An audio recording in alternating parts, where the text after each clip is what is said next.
جی hello viewers, میں ہوں قمر چیمہ اپنے یوٹیوب چینل قمر چیمہ کے ساتھ۔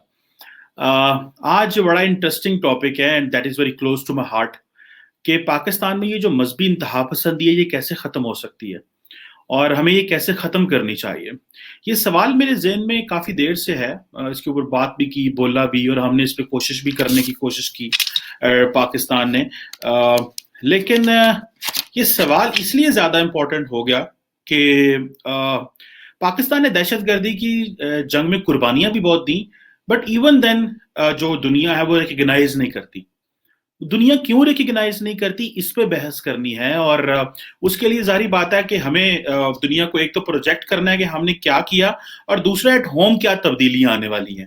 یہ جو ایٹ ہوم تبدیلیاں آنے والی ہیں میں اس پہ بات کروں گا کہ ہمیں کیا کرنا چاہیے، ہماری ریاست کو، ہماری ریاست کی، ہماری حکومت کو، سول سوسائٹی کو، اسٹوڈنٹس کو، اکیڈیمیا کو، سیاسی جماعتوں کو، سب کو مل کے کیا کرنا چاہیے، اور جو باقی اسٹیک ہولڈرز ہیں ان کو مل کے کیا کرنا چاہیے کہ چیزیں مثبت ہو سکیں اور ہم بھی سر اٹھا کے چل سکیں۔ اور دنیا دیکھیں، سب سے اہم چیز، جب دنیا دہشت گردی کی جنگ لڑ رہی تھی تو ہم ان کا ساتھ دے رہے تھے۔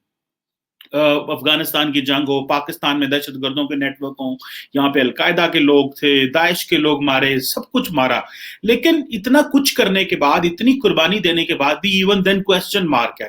اس کوسچن مارک کو ایڈریس کیسے کیا جا سکتا ہے؟ بہت لمبے لمبے طریقے بھی ہیں، بہت چھوٹے طریقے ہیں، لیکن میں ون بائی ون چھوٹے تھوڑے آپ کو بتاتا جاؤں گا، سو دیٹ آئی تھنک کہیں نہ کہیں پہ کوئی نہ کوئی تو شاید اس کو سن رہا ہوگا۔ جو ہر بندے کو اپنا رول پلے کرنا ہوتا ہے اپنی ریاست کو اچھا کرنے کے لیے، مضبوط بنانے کے لیے، معاشرے کو مضبوط بنانے کے لیے، اور میں بھی ایز اے کامن سٹیزن میں بھی اپنا رول پلے کرنا چاہتا ہوں۔ سب سے پہلے تو ڈی ریڈیکلائزیشن ہونی چاہیے۔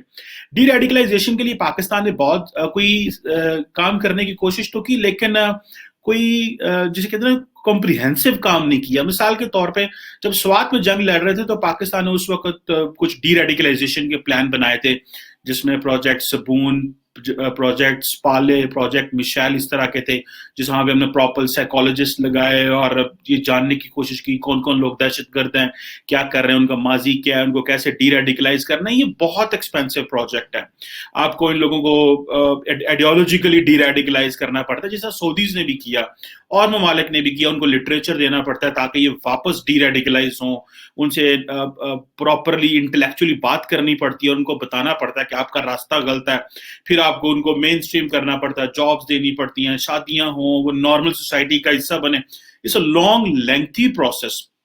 لیکن انفارچونیٹلی پاکستان میں جو ہماری اشرافیہ ہے وہ یہ سمجھ چکی ہے، یا ان کے دماغ میں ایک چیز آ چکی ہے کہ اور یہاں پہ کیونکہ ایکسٹریمزم اتنی زیادہ وہ آپ سمجھ لیں کہ اتنی سنک ہو چکی ہے سوسائٹی کے اندر، یا اتنا زیادہ وہ آپ یہ سمجھ لیں کہ سول سوسائٹی کے اندر جا چکا ہے کہ جو اسٹیک ہولڈرز ہیں وہ دے ڈونٹ بادر، وہ سمجھتے نہیں ہیں کہ ہمیں شاید اس چیز کو بھی ایڈریس کرنا چاہیے، یا اس پہ یہ چیز بھی ہونی چاہیے۔ سو ڈی ریڈیکلائزیشن، اس ڈی ریڈیکلائزیشن کے لیے بہت سارے فنڈز چاہیے اور ایک نیشنل ایفرٹ چاہیے تمام صوبوں میں۔ جو دوسرا اہم پوائنٹ میں بتانا چاہتا ہوں وہ ہے یو این سیکورٹی کونسل کے ریزولوشنز، جو کہ ریلیٹڈ تھے حافظ سعید اینڈ جو ایسے نان اسٹیٹ ایکٹرز تھے، those who related to Kashmir اور اس طرح کے۔ اور جو U N security council resolution بڑے پرانے ہمارے پاس پڑے ہوئے ہیں، اس کی امپلیمنٹیشن نہیں ہو سکی۔ 2012 میں ہمیں ایف ایٹ ایف نے گرے لسٹ میں ڈالا، پھر 15 میں نکال دیا، ان ریزولوشنز پہ امپلیمنٹیشن نہیں ہوئی تھی، پھر 18 میں ڈال دیا، اور ابھی ہم کیونکہ ان پہ امپلیمنٹ کر رہے ہیں، ابھی وہ ہم پہ مزید پریشر کر رہے ہیں تو ہم ان کو امپلیمنٹ کر رہے ہیں۔ سو میرا خیال ہے کہ ایسی جو بھی global security council, U N security council کے ریزولوشنز ہیں، ان کی امپلیمنٹیشن ونس فار آل ہو جانی چاہیے، اور ان لوگوں کو جو بھی ہے جیسا بھی ہے سزا دے دینی چاہیے۔ یہ بہت پہلے کام کر لینا چاہیے تھا، یہ ہمیں 2010-11 میں یہ چیزیں کلیئر کر لینی چاہیے تھی، تاکہ جب ہم نے دہشت گردی کی جنگ لڑ لی، ناؤ وی آر کلین، تو دنیا کو پتا ہوتا ہے کہ دیر is nothing which is left جس کے بارے میں ہمیں وہ کہہ سکتا ہے۔ اور خاص کر کے یو این سیکورٹی کونسل کے یہ ہم نے چھوڑ دیے، اور پارلیمنٹ کو اس کے اوپر بہت پہلے فیصلہ کر لینا چاہیے، but anyhow let's think how things go ahead, but welcome move, چیزیں جو ہیں وہ ہو گئیں۔ تیسری جو بڑی اہم چیز ہے وہ یہ ہے کہ ہمیں یہ جو اسلاموفوبیا کی ڈسکشن ہے اس کو تھوڑا سا آن ہولڈ کرنا ہوگا۔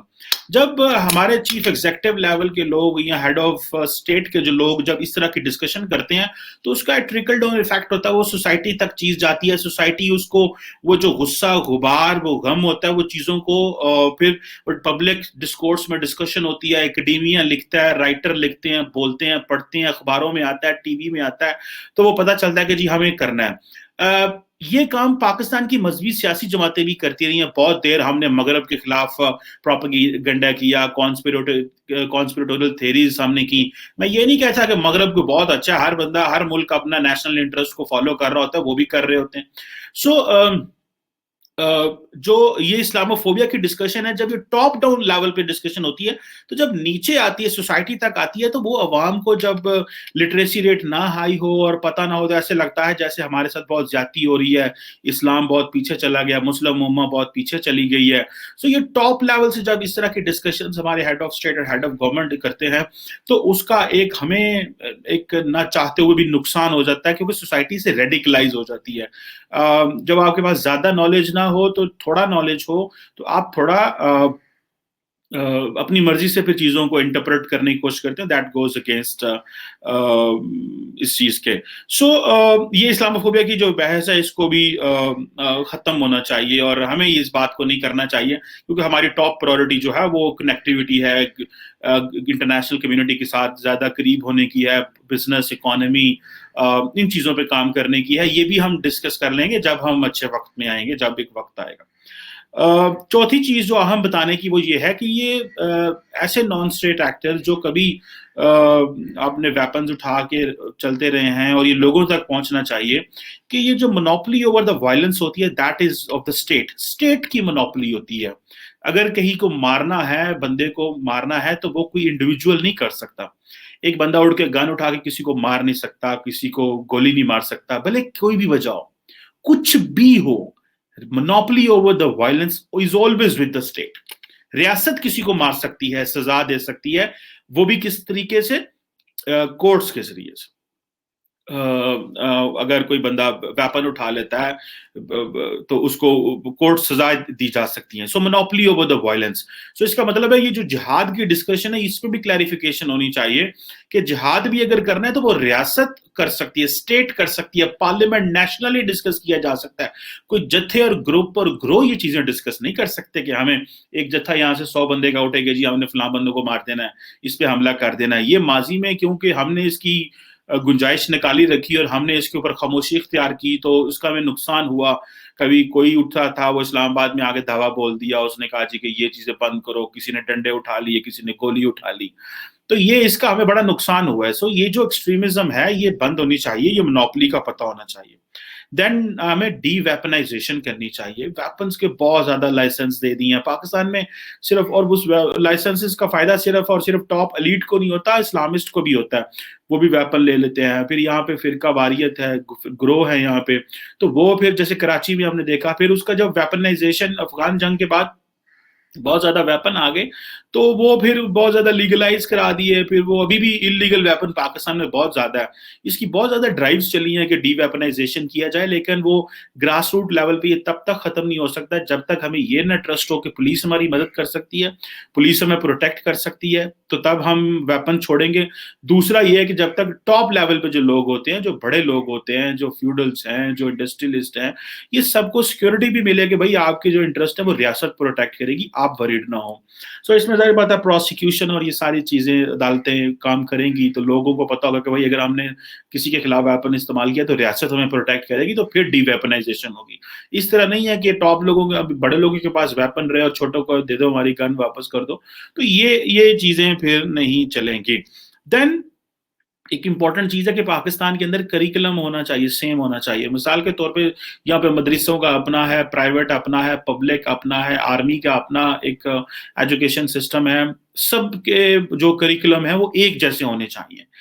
مدرسہ والوں کا جو ہے سنک ہونا چاہیے، پبلک پرائیویٹ ہو۔ تو یہاں پہ کیا ہوتا ہے کہ تین ایک جو آرمی کا ہوتا ہے وہ لنک ہوتا ہے، یا وہ پبلک وہ پرائیویٹ سے ملتا جلتا ہوتا ہے، یا وہ پبلک سے ملتا جلتا ہوتا ہے، لیکن اصل میں پبلک پرائیویٹ اینڈ مدرسہ جو ہے وہ ہے.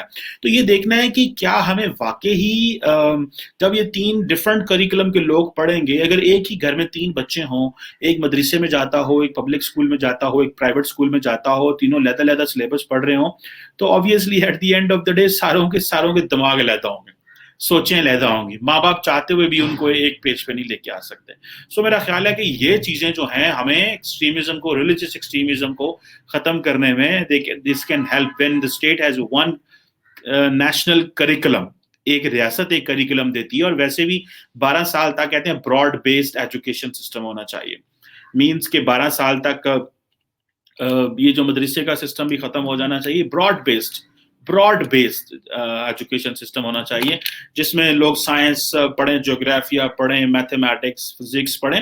12 سال کے بعد فیصلہ کریں, جس طرح 12 سال کے بعد ہم نے فیصلہ کرتے ہیں کہ ڈاکٹر بننا ہے, انجینئر بننا ہے, پروفیسر بننا ہے, کیا کرنا ہے. جب مدرسے والا بچہ جو ہے وہ پہلی کلاس ہی فیصلہ کر لیتا ہے میں نے مولوی بننا ہے, تو دس از ناٹ فیئر. وہ تو اس نے دنیا تو دیکھی نہیں ہوتی, تو وہ صرف مدرسے میں چلا جاتا ہے اور اس کو پتہ چلتا ہے دنیا ساری مدرسے کے ارد گرد گھومتی ہے. تو یہ جو چیزیں ہیں, یہ جب کریکولم نہیں پراپرلی ہوں گے, ایک ہوگا, تو یہ ہمیں پرابلم کرتا رہے گا. ایک اور چیز اہم ہے, وہ امہ, مسلم امہ. ہمیں اپنے آپ کو بتانا ہے کہ دیر از no Muslim ummah. We have to stand on our own, we have to work on our own. ہمیں یہ کوئی امہ, مسلم امہ پروٹیکٹ نہیں کرنے والی. اگر ہم طاقتور ہوں گے, ہماری عوام مضبوط ہوگی, اکانومی اچھی ہوگی, we will work hard, we will study, we will work, تو یہ سارے ہمارے ساتھ چل پڑیں گے. ٹھیک ہے نا, وہ پنجابی میں ہم کہتے ہیں جنہاں دے گھر دانے انہاں دے کملے بھی سیانے. تو it means when we will have money, we will have the wheat at home. جو ہمارے جو uneducated will be considered as educated, and this is how it goes. So یہ ہے وہ چیز جس کو میرا خیال ہے کہ اگر امہ کا جو کانسیپٹ ہے اس کو بھی ریوائز کرنے کی ضرورت ہے, اور اس میں بھی ہمیں جب تک ایک انٹلیکچولی ہمیں ایکسپلین کرنے کی ضرورت ہے کہ یہ مسلم ریاستوں کو جو کانسیپٹ ہیں سوورینٹی کے اور ان چیزوں کو ایکسپلین کرنے کی ضرورت ہے. بھائی ہم یہاں پہ اکثر باتیں کر جاتے ہیں سارے مسلمان ایک ہیں, سارے مسلمانوں کی ریاستیں ایک ہیں. بھائی نہیں, دس از نیشن اسٹیٹ سسٹم. ہمیں علیحدہ علیحدہ ہیں, افغانی ہے, پاکستانی ہے, سعودی ہیں. ہم کسی کے ملک میں نہیں جا سکتے انٹل انلیس ہمارے پاس ریکوائرڈ پاسپورٹ ہو. امہ کی بیس پہ آپ کو کوئی گلے نہیں لگائے گا. آپ کو گلے لگایا جائے گا if you are really successful in this concrete, یہ جو ماڈرن ورلڈ میں اگر آپ کامیاب ہیں تو لوگ آپ کو گلے لگائیں گے. اگر آپ کامیاب نہیں ہیں تو کوئی یہ نہیں کہے گا کہ بھائی اوہو کیا ہوا, کس طرح ہوا. آپ کو اس چیز سے, لوگوں کو اس چیز سے غرض نہیں ہے. سو یہ جو امہ ہے اس کا کانسیپٹ بھی ہمیں ڈائی ڈاؤن کرنا پڑے گا, اور ہمیں جب تک نیشن اسٹیٹ سسٹم اور جو سوورن رول ہے کسی بھی اسٹیٹ کا جب تک اس کی سمجھ نہیں آئے گی تو مسلم دنیا انٹرنیشنل سسٹم کو نہیں سمجھ سکتی. This is one of my major theses. میرے اپنے پی ایچ ڈی کے تھیسز میں بھی میں نے یہ کیا ہوا ہے. سو ایک آدھا پوائنٹ اور ہے کہ جی دوسرا یہ ہے کہ یہ جو او آئی سی وغیرہ ہے that is linked with the امہ, they are not going to help us. O I C کو آپ کو پتہ ہے کس طرح ہمیں یہ ری ریڈیکلائزیشن سے, یہ ریلیجیس ایکسٹریمزم سے کیسے لنک ہے یہ امہ اور او آئی سی, کیونکہ مسلمان تصور کر بیٹھتے ہیں کہ شاید ہماری ہیلپ کو مسلمان آ جائے گا. سو وہ جو مسلمان کی ہیلپ کو جائے گا نا, سو یہ جو ریلیجیس کنیکشن ہے this should not be in the mind. ہمارے دماغ میں یہ ہونا چاہیے, جو کنیکشن ہونا چاہیے وہ یہ ہونا چاہیے بھائی کہ ہمیں کیسے بہتر چیزیں کر سکتے ہیں. وہ اس طرح کر سکتے ہیں when we will have اپنی جو ہماری اٹانومی ہوگی, جب ہماری اکانومی ٹھیک ہوگی, جب ہماری سوسائٹی گرو کرے گی تو تب چیزیں بہتر ہوتی ہیں. ناٹ جسٹ لائک کہ آپ ایسے ہی شروع ہو جائیں.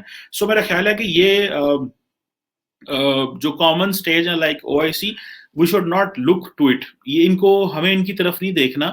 اگر آپ کا ملک اچھا ہوگا, ڈلیور کریں گے سائنس اینڈ ٹیکنالوجی میں, اکانومی میں, ان چیزوں میں, تو یہ خود بخود ہی ہمارے پیچھے آ جائیں گے. So the only thing you have to do is we have to work hard. ہمیں محنت کرنی ہے اکانومی کے اوپر, ہمیں اپنے نوجوانوں پہ, یوتھ پہ انویسٹمنٹ کرنی ہے, اور یہ فار گاڈ سے کہ یہ مذہبی تہا پسندی اور یہ جو ایکسٹریمزم ہے اس کو ختم کرنا پڑے گا, ڈی ریڈیکلائزیشن کرنی پڑے گی جو رہ گئی ہیں, اور یہ ریاست کے ٹاپ لیول سے شروع ہونی چاہیے. It should not come. یہ سوسائٹی میں آپ زید بکر تو ایک آدھا بندہ بات کر سکتا ہے, لیکن جب ریاست کے ٹاپ جو لوگ ہوتے ہیں جب تک وہ بات نہیں کریں گے تو لوگوں تک میسج نہیں پہنچتا. اور جو لوگ آلریڈی ایکسٹریمسٹ بن چکے ہیں, وہ ہو چکے ہیں, جو دوسروں کی بات ماننے کو تیار نہیں ہے, جو دوسروں کو سننے کو تیار نہیں ہے, دے مسٹ بی ٹولڈ بھائی صاحب آپ کہ کیا ہو رہا ہے. انہیں دنیا کو نظام سمجھانے کی ضرورت ہے. ہمیں انفارچونیٹلی ہم یہاں پہ ڈومیسٹک یونٹی کے لیے انٹرنیشنل کانسپریسی تھیریز کو جو ہے نا امپلیمنٹ کرتے رہتے ہیں پاکستان میں. So I foresee it's کہ things will be better if we will take a right course and righteous path only for making our motherland more prosperous, and if we really want کہ یہ ہم سب مل کے ترقی کریں, and I'm sure we will do. I have all the faith. ہم پچھلے 15-20 سال بڑی مشکل سے نکلے ہیں اور ہماری منزل اچھی ہے, ایز لانگ ایز ہم اپنا جو ہے وہ کچھ لائن لینتھ ٹھیک کر لیں. تو there is a lot what we can learn and there is a lot what is to be done. Thank you very much, and that's where I end کہ جی جو ریلیجیس ایکسٹریمزم ہے وہ ختم ہونی چاہیے اور اس کو ایسے ہی ختم کیا جا سکتا ہے. Thank you.